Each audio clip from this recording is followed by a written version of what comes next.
Influencer! I got my very first tryout for Influencer, and it was a coupon for Country Crock. And this is what I got with my coupon. This was $2 at my local grocery store. The coupon was good for anything up to, I think it was $3.15, and the one Country Crock that was larger than this was over the coupon limit. So this is the one that I was able to get for free. There's the front. Let me zoom in so you can see the ingredients of what is in this. Okay, so that's what is in the ingredients. And they sent me the coupon and a recipe. So I'm going to go ahead and make the chocolate chip cookies. Now, normally when I make chocolate chip cookies, I use the Nestle recipe that comes with this bag. And this recipe is a little bit different. I'm not going to add the cocoa powder. And also when I make my cookies, I don't normally make the singular cookies. What I do is make cookie bars. So that's what I'm going to do and try it out. Instead of using regular butter sticks, I'm going to make it with the Country Crock. I also don't use the name brand semi-sweets. I get these at my local Aldi store. So I'm going to be using those. Okay, so let's go ahead and make these cookies and see how they turn out. First, you are to preheat the oven 375, which I do. I already did. And then we're going to mix the Country Crock with granulated sugar, the light brown sugar, an egg yolk, and the vanilla. So the Country Crock is 1 cup, and I've already pre-measured it. This is 1 cup.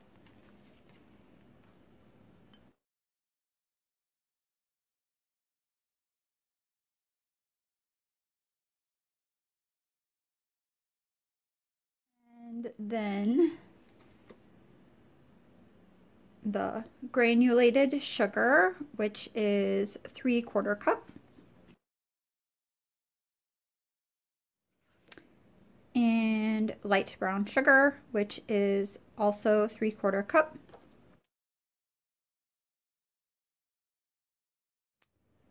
An egg and an egg yolk.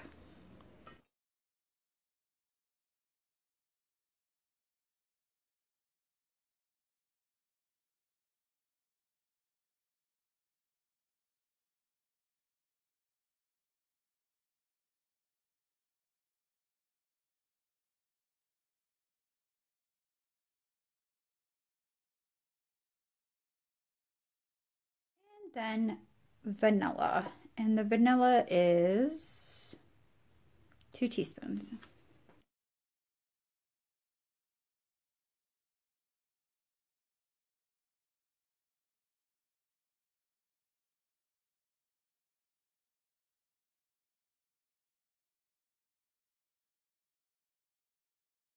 Now I'm going to mix this all together, and then we'll be adding in the rest of the dry ingredients. Okay, now that we've got those ingredients mixed together, we are going to add in our flour, baking powder, salt, and baking soda. Now, one thing I'd like to note is that because the Country Crock is so extremely creamy, this was very easy to mix together. I don't know if I open this, so I'll open this too so you can get a good look at how that looks in there.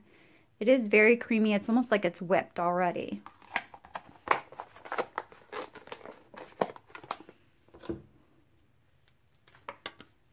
So again, our baking powder is 1 teaspoon.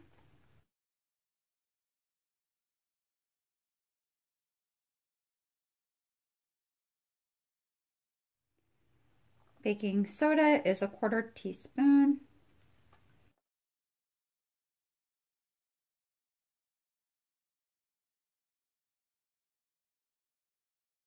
And then our flour, which I've already measured, is 3 cups.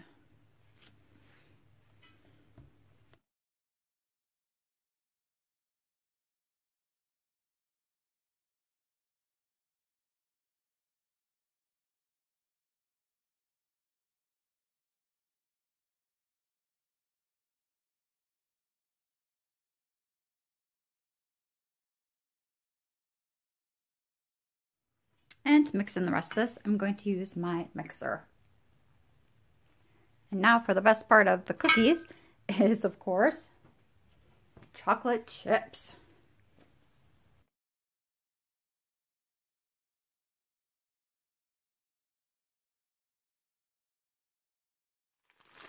And I'll probably use my mixer again just to get these blended real well. Alright, so I've got all the chocolate chips mixed in, and you may have noticed I forgot the salt, and that's alright. I normally don't add in the extra salt anyway. Like I said, normally I am not using the Country Crock. This is the first time I'm trying it.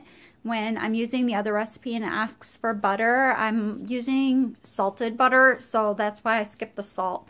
Again, if you wanted to add it in, that's fine, but I figure it doesn't really make too big of a difference to forget the salt. It'd be a bigger deal if you were forgetting the baking soda or something like that. Alright, so now, like I said, I don't normally make dropped cookies either. What I like to do is make cookie bars. So I'm just going to spread this out onto my pan. And I will first just get it on the pan in chunks and then smooth it out. Now I just do my best with a regular spoon, the back of the spoon, to smooth this out and evenly onto the pan. You may have noticed that I did have the pan slightly greased, and I used simply the seal that was on the top of this, and it had a little bit of the butter on it, and I just rubbed it onto the pan, and that's what I used to grease my pan. And I'll just continue to smooth this out until it's in an even layer. Alright, so I've got it all smoothed down on my pan, and according to these directions for the cookies, they're supposed to cook between 10 and 12 minutes. Now with my oven, it can be a little bit finicky, and sometimes it cooks one side a little bit hotter than the other. So what I'm going to do is put these in for about 7 minutes and then turn the pan around and let it continue to cook until it looks golden brown, which would probably be about 10 to 12 minutes. Let's find out. So into the oven they go. It's already been preheated between around 350 to 375. And again, after about 7 minutes, I'm going to spin it around. 7 minutes has passed, and so I'm just gonna quick give this a spin.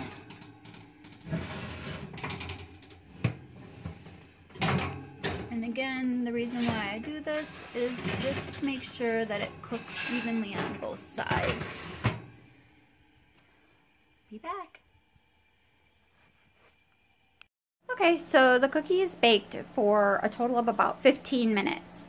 Again, I had it cooking for 7 minutes and then spun it around and had it cook for another about 8 minutes. Total of 15. The first thing I noticed about these as they came out is that the dough rose much better than the other recipe I used, which I like. It's going to give me thicker cookies. And so now I'm just going to let them cool, and then we'll cut them up and see how they taste. Alright, so the cookies now have had time to cool, and again, as I said, the dough seemed to rise a lot more than my other recipe, which I do like. The cookie bars aren't as flat as my other recipe. And so now I'm just going to give it a try.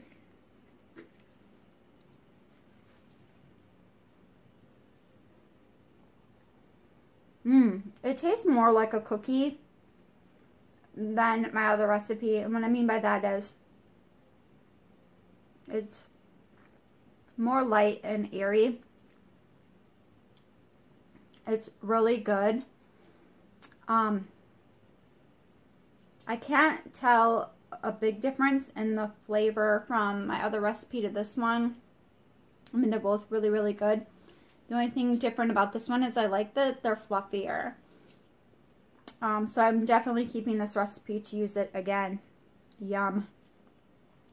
I'd like to especially thank Influenster for sending me the coupon to get the Country Crock and have the recipe to give it a try.